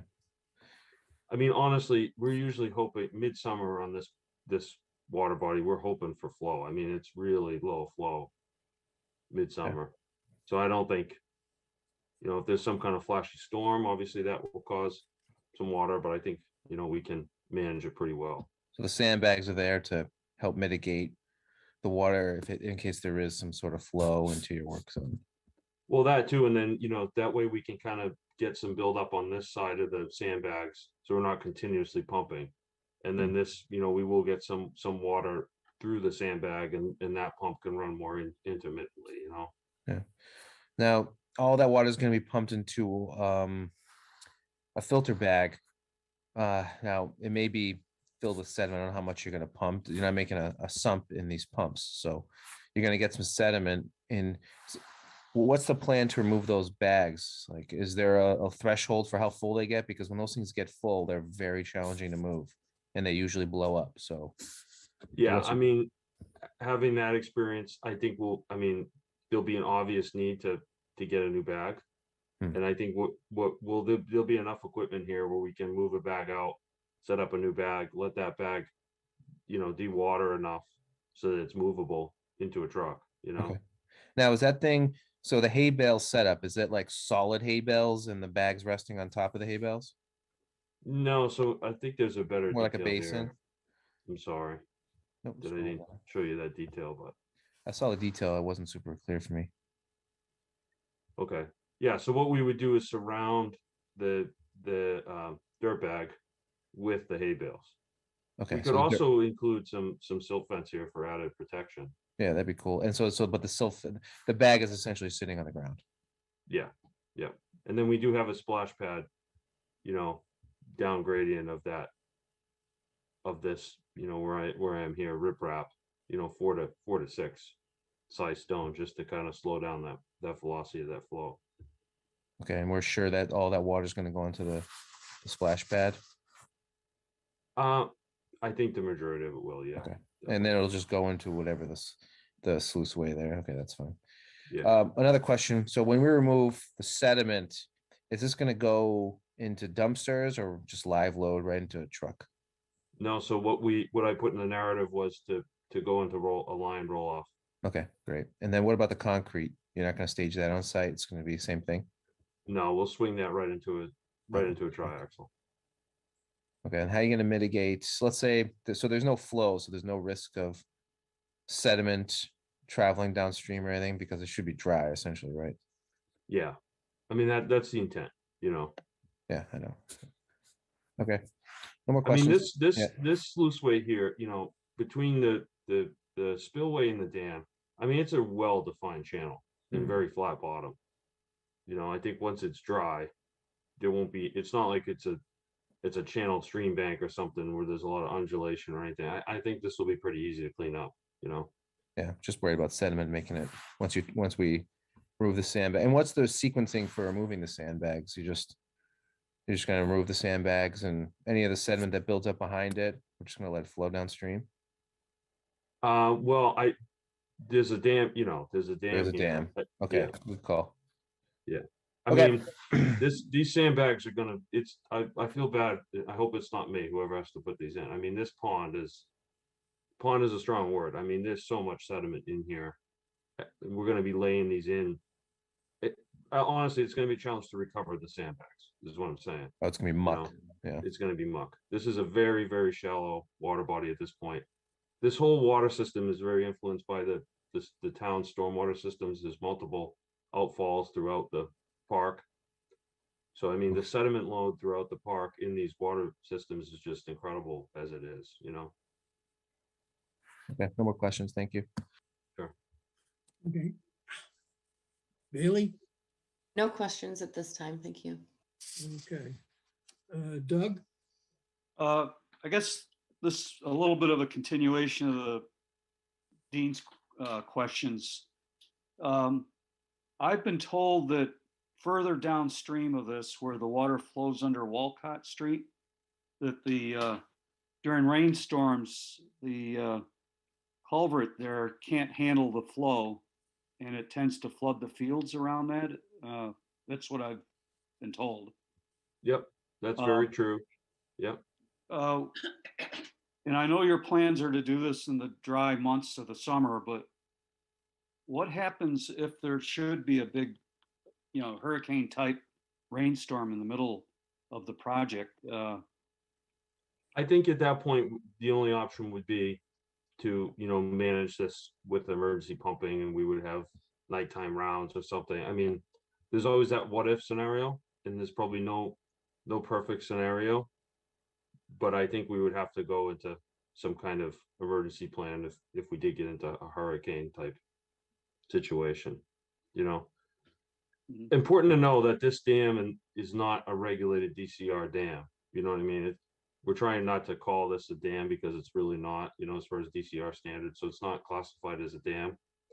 So I guess what I'm getting at there is, with that in mind, DCR's opinion would be, since this is such a small impoundment, if this did fail, it's not like it's a catastrophic failure. And when that flooding occurs, I've been living at the park for almost 12 years now. it pretty much just, that flooding occurs on park property. It's been doing that since the 1920s when the park was built, you know?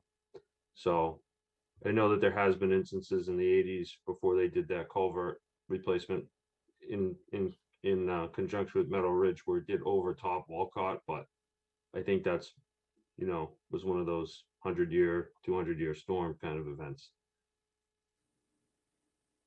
Okay, and it's probably outside of the scope of the work, but does anybody do maintenance, clearing of the culvert that goes under Walcott? All the time, yeah. And we Oh. partner with DPW, and there's a removable fence panel, and they bring down a machine, and you know, it's honestly when that flooding occurs, it's usually when we haven't had large storm events, and we get kind of a rack, you know, the rack that the duff and stuff that's on the banks kind of builds up. And once it gets to that elevation on the banks, it clogs that screen. But yeah, it's pretty constant. And Drew Hand is very good about, you know, keeping an eye on it, what his guys do. Okay, thank you. That's all my questions. Okay, Emilio? Is the spillway, the base of that, is that concrete or what is that just earth? No, it's all concrete. It's all, Yeah. Okay. You're not doing anything with the base, just the sides, the wing walls? Yeah. So this spillway here, you know, that's all concrete. I thought we had a historic photo here of, yeah, so this gives you a kind of nice idea what this was, you know, 1925 pictures. So this will be kind of what it looks like. Okay. Yeah. I mean, so where these kind of angled pieces are, there's fieldstone wall that ties into this. Okay. So this kind of looks odd, and obviously it hasn't been backfilled, but I thought this would give you a nice idea. Okay, but this base right here, where to the left of your arrow, is that concrete or just? Yeah, all concrete. Okay. Yeah. All right. Okay. Yeah, no, that's great. I have no other questions. Okay. Betsy? No questions. Looks like a good project. I'm very, very familiar with the site, and I know in the middle of the summer, there might not be any water going over that spillway at all. So, yeah, if you do it the right time of the year, it's gonna be fairly easy, I suspect. Okay, Al? Well, when I was about 10 years old, there used to be a swimming place in the summer. They would block the flow up and it would fill a basin, and there was a nice bathhouse there. And I can remember swimming there. I think that's about time that somebody got around to taking a look at this. Al, I think you're thinking of the pond upstream. This is the Willow Yeah, Pond. that's right. This is not the swimming pond. No, this is downstream of it. And I'd like to see them spend a little time in checking out why we can't have a little pond there that is good for turtles and fish and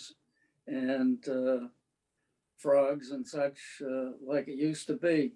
The Girl Scouts used to do their crossover from Brownies to Girl Scouts there. And they'd cross over the water. And, you know, it's a shame that it hasn't been maintained, but I understand why. And I'm glad to see that at least this part of it is being corrected. It may help things because we do have flooding problems that maybe this could help. That's all I have. Okay. We have anybody in the audience have any questions or comments? Please identify yourself for the record.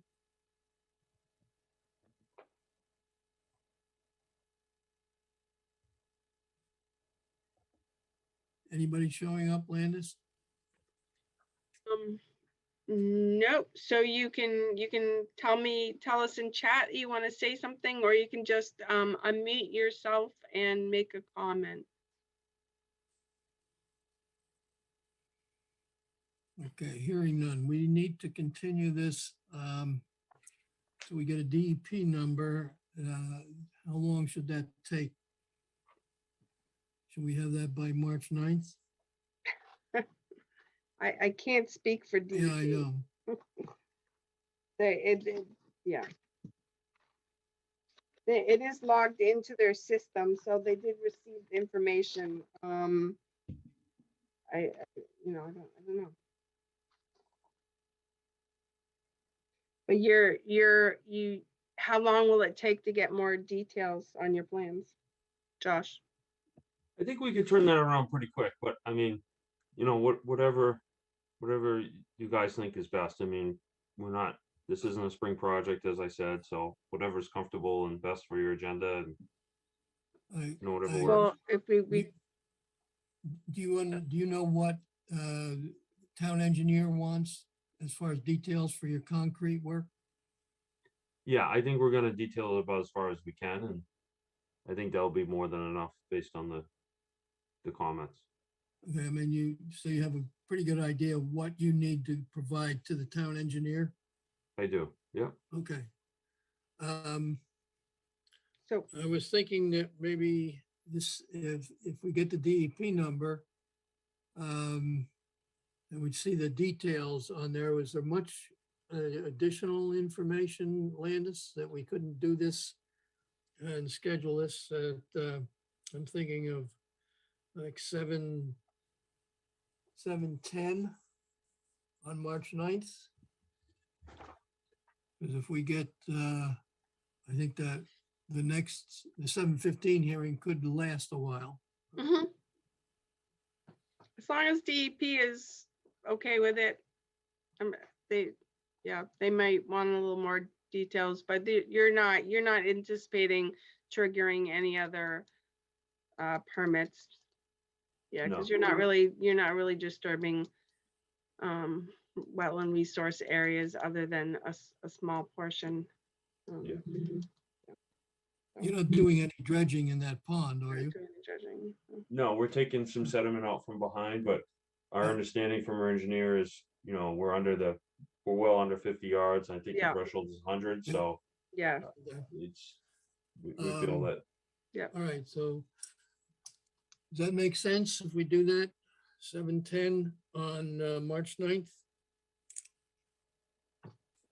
Yeah. Someone will make that a motion? So moved. Second, Okay, all in favor, Dean, Aye. Bailey, Aye. Doug, Aye. Emilio, Aye. Betsy, aye. Al, Aye. Jack, aye. Okay, so it'd be 7:10 on March 9th. Thank you. Good, thank you.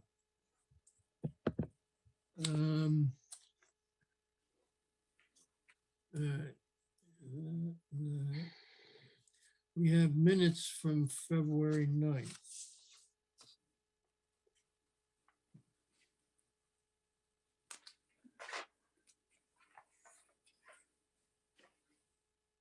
Someone want to move the minutes from February 9th?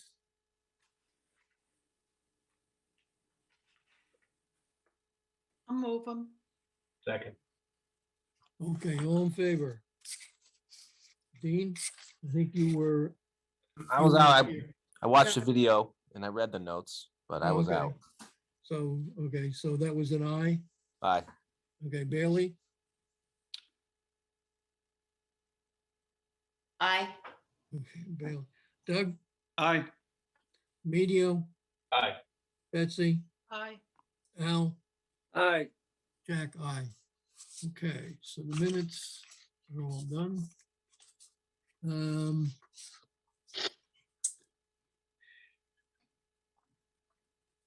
Master plan update. Do you have anything to fill us in with on that, Dean? Yeah, absolutely. We met yesterday, and what we've designated our groups to for reviewing the master plan. So that came in from my last meeting, and I'm going to be working on the Conservation Commission portion, which is perfect.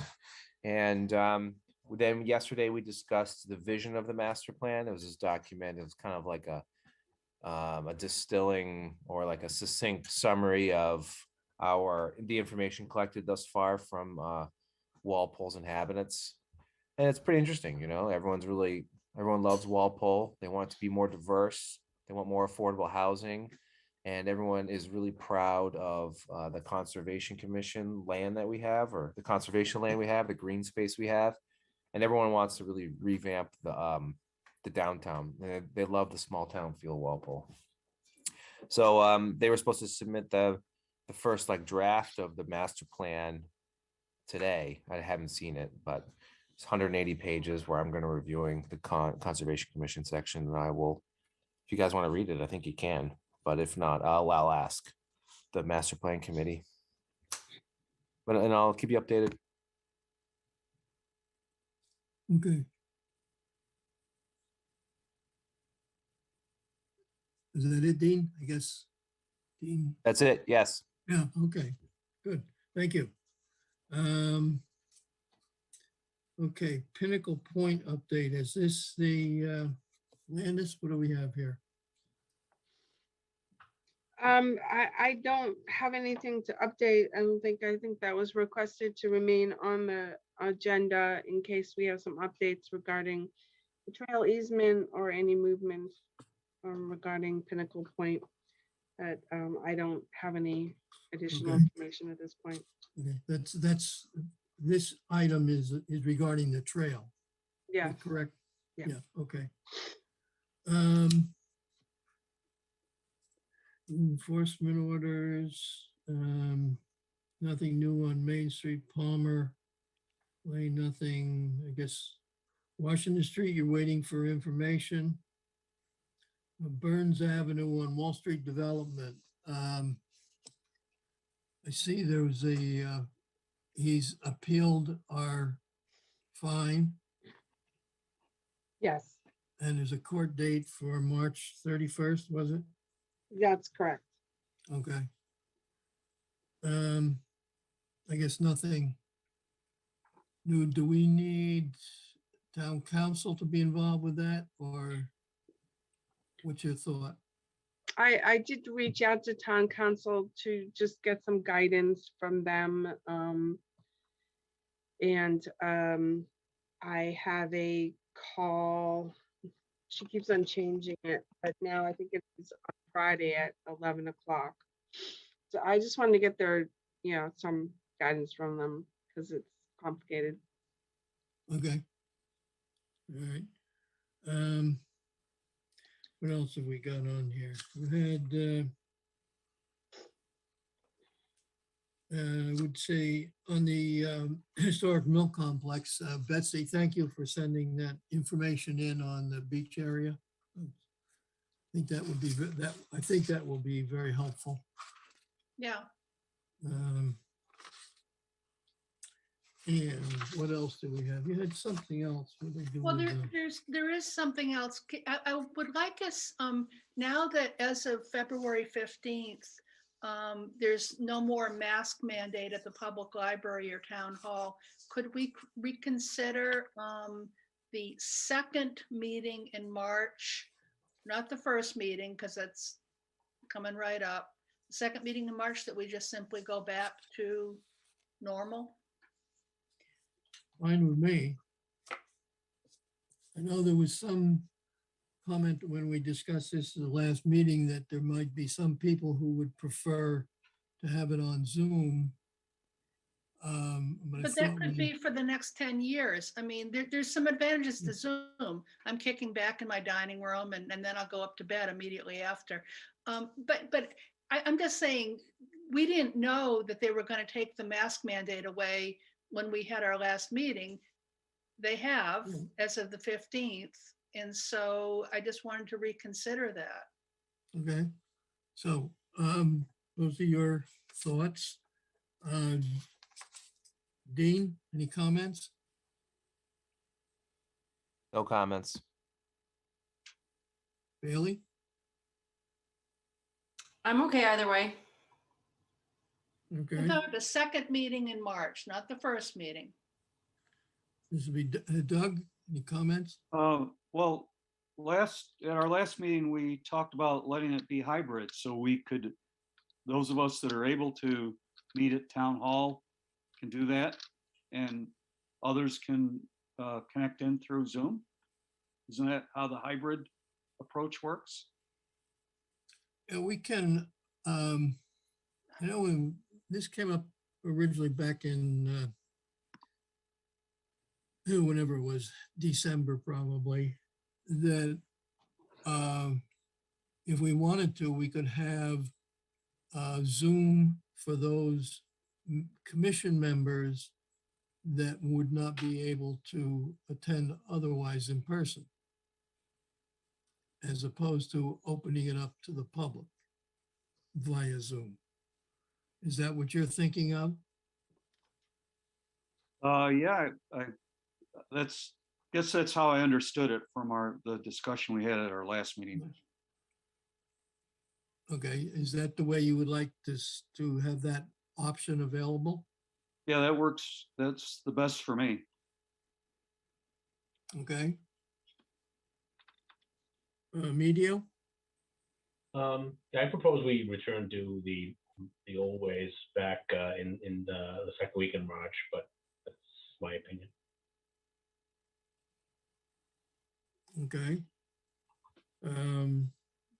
Betsy, you've made your comments. You wanted Yeah, I anything made else to comments. add? I also think that now we've just got more information on it and I'm ready to get back to something that resembles normal. But Betsy, just to clarify for myself, where did you see that the mask mandate is lifted Well, by what date? It actually, it's on a Massachusetts like official site. Gosh, I actually printed it out somewhere. I could hold it up to the screen, but I don't have it right there. But then I think immediately town hall followed suit because down came the signs, and then the library followed suit because down came the signs. It was pretty much the same, plus or minus day or so.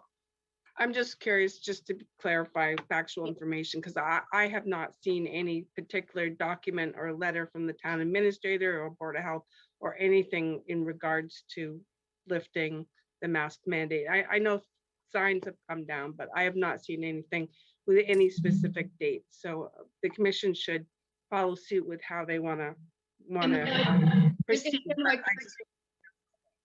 There's nothing on the website. I haven't received anything.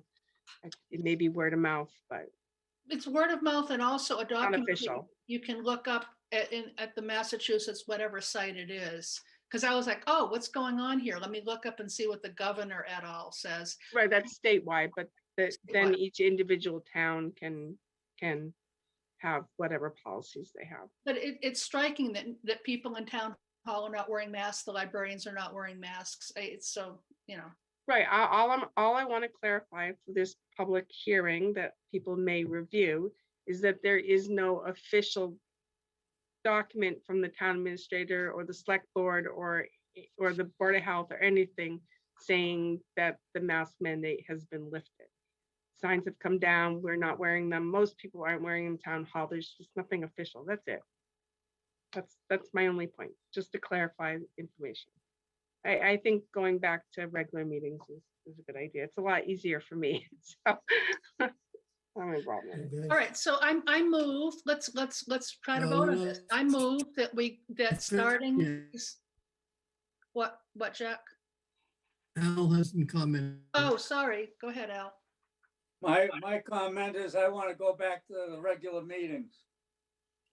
Okay. My comment is I want to sit next to Al because he and I really like looking at plans together.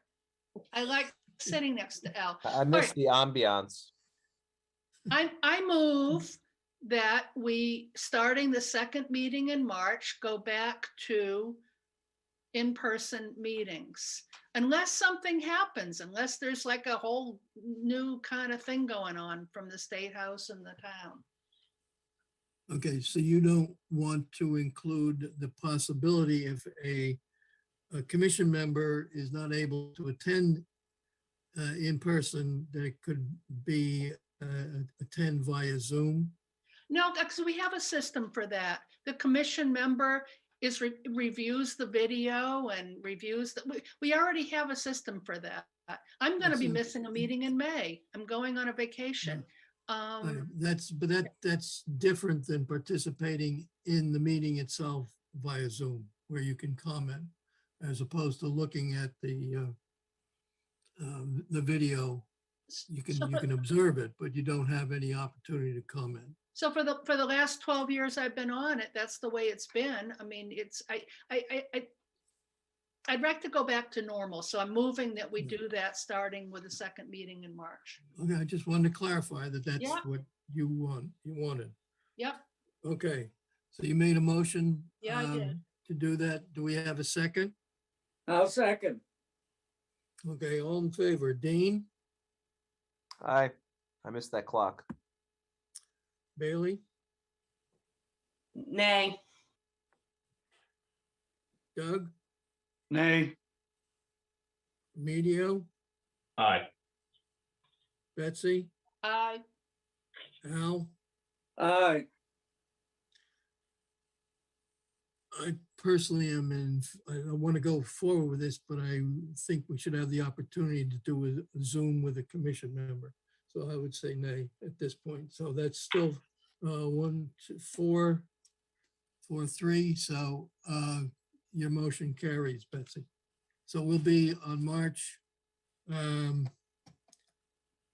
23rd, will be an in-person meeting at Town Hall. Okay, so noted. Okay? Okay, March 9th will be hybrid. March 9th is hybrid. Yes. Can I just clarify what hybrid means? So hybrid is what we're doing hybrid right now, right? No, We're doing Zoom. We Yeah, I don't know. have anybody in-house. Okay. There's nobody in. Well, Landis is there. Landis is sitting in town hall. But we don't call that hybrid if Landis is sitting there, right? Hybrid meeting in Town Hall in whatever room is picked, also. The next thing is going to be, the month was going to be hybrid, so it'd be in town. Yeah. In whatever meeting room is selected. And also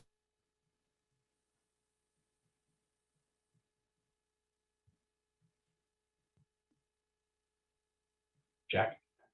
I lost Jack. Anyway, I got the point. So, okay, yes. We all So, lost Jack. yeah. are we all back? Oh, yeah, it was just you gone, Jack. Just me? You disappeared on us. Oh, yeah, well, it went blank. I thought you just cut me off. No, Must have been something I said. Had enough of you. Okay. I'm looking for my. Okay, we had some other things on Landis's report. There was on the general business, North Street property, continued discussion regarding including it in the Friends of Adams Farm. Did you mean Friends of Adams Farm or Adams Farm Committee? I guess I meant whatever was on the agenda before. Just so everybody's aware, there's two separate organizations. The Adams Farm Committee is appointed by the Select Board to administer things at the Adams Farm. The Friends of Adams Farm is a 501c3 nonprofit that raises money to support activities at Adams Farm. Just so understand they are different organizations. I am a member of both. So anybody have any? So I just kept it on there, Jack, because the last meeting, the commission discussed if they wanted the parcel off of North Street to be included in the Adams Farm property. And the commission voted yes, but then it was going to go to the Adams Farm Committee. for them to decide, and that hadn't been decided yet, so that's why I kept it on the agenda. Yeah, So that okay, yeah, the next we would Adams. know as a Farm- body what happens.